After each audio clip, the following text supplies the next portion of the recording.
You know, if there's one thing that I can learn from all this, it's to never underestimate the power of an army of preteen fangirls.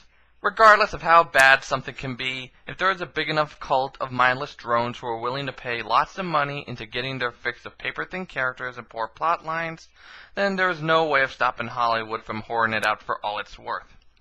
Oh, sure, I thought there wouldn't be any more sequels after seeing how bad the first two movies were, but you fangirls just poured your money into this franchise like the devoted sheep you are, and ensured that the other two movies get their chance to tear into my soul and bring me pain for many days to come. So here I am, a shell of my former self after witnessing yet another raping of the movie-going experience through both incompetent storytelling in the cinema, as well as the overzealous squealing of fantards after rubbing one out every time a flash of muscle appears on screen. So I say we skip the use of dramatic words that your average high school dropout can't wrap their coke-addicted minds around, and begin this train wreck of a review. This movie starts out with seeing some guy leaving a bar after heavy drinking and does the dumb move by walking into the one part of Seattle where people seem to be a rare sight. Naturally, he pays for his retarded decision by being bitten on the hand by a blur that could have been a not vampire, or could have been your everyday meth addict mistaking him for a ham sandwich. Of course, this actually seems a little interesting, so we immediately switch to the jailbait and century-old pedophile that this series seems to care about for some reason, having a discussion so boring that it makes me find entertainment in Sonic Chew. And in case you were wondering about this fascinating discussion that they're having, let me provide a reenactment of it.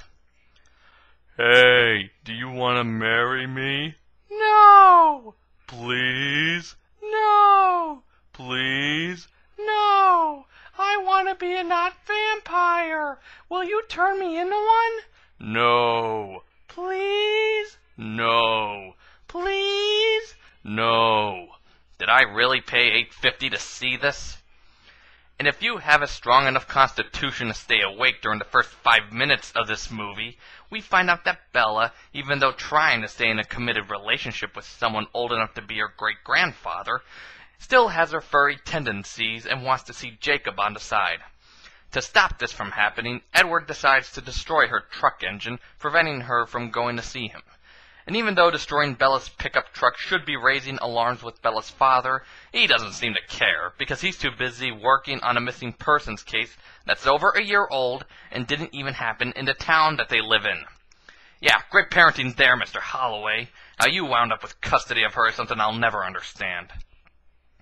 And then after that, not much happens for about 45 minutes. Well, I shouldn't actually say that. There was a 5-minute period when I accidentally choked on my Sprite and went into a coughing fit. But after that, we suddenly find out that there is an actual plot in this movie. I know, I was surprised too. Turns out that Victoria, that red-headed vampire from the first movie who really just stood in the background the whole time, is building an army of vampires because she's all butthurt about her sex slave being torn to pieces and being killed with fire. And who are the targets of such a huge army? You would think that she would want to go after the ones who actually killed her boyfriend, but she decides to go after Edward and Bella, the two people who got their asses handed to them in that fight. So an alliance is formed between the not vampires and the not werewolves, and one of the not vampires decides to teach the not werewolves about fighting vampires. And the secret to fighting them is to attack when possible and not get caught. Great advice there, General Patton. It's no wonder you're the military strategist in this movie. Anyway, the rest of the movie is predictable and poorly acted, with barely a shirt to be seen on the muscular guys. I won't give anything away, but all the evil vampires die, and all the good guys conveniently survive the battle. Seriously, this has to be one of the most one-sided and poorly edited battles in movie history. It makes Grenada look like D-Day. Now I know that it seems like I just summarized the movie and didn't review it, but that's only because most of the problems that I had with the first two movies are present in this one. The acting is so bad that you think the actors would rather be in other movies. The characters are about as two-dimensional and bland as you can get. You can't really get emotionally involved with any of the characters, which is something you'd want to have happen in a romance movie. and the battle sequences are so poorly edited and thrillless that it makes you want to fall asleep. Actually, speaking of feeling for the characters in this movie, I actually found myself hating the characters.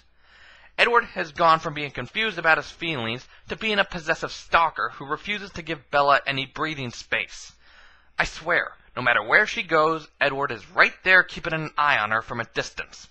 And whenever she talks to any other guy, even for a casual hello, he acts as if she's cheating on him. This is not the kind of guy any girl would actually care for. If anything, Bella should just spray some mace in his eye and get a restraining order placed on him. And as for Bella, she has become a selfish bitch since the last movie. Well, she's always been a selfish bitch, but she's become even more so now.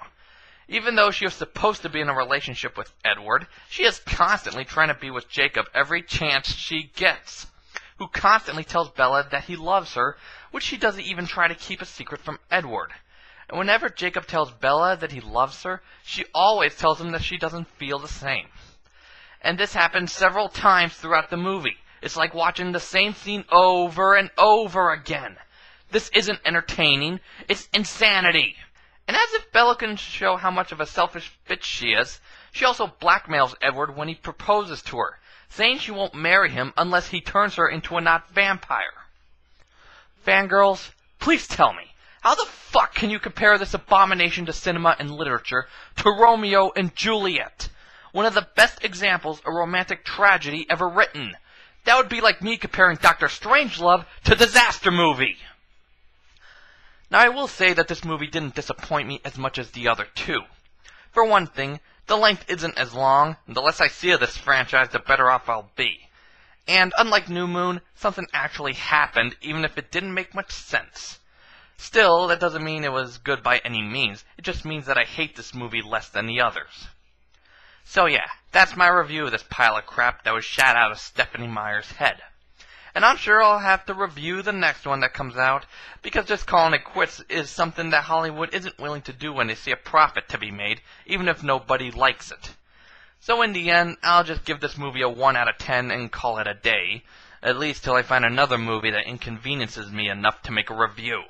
That's all I have to say. Good fucking night.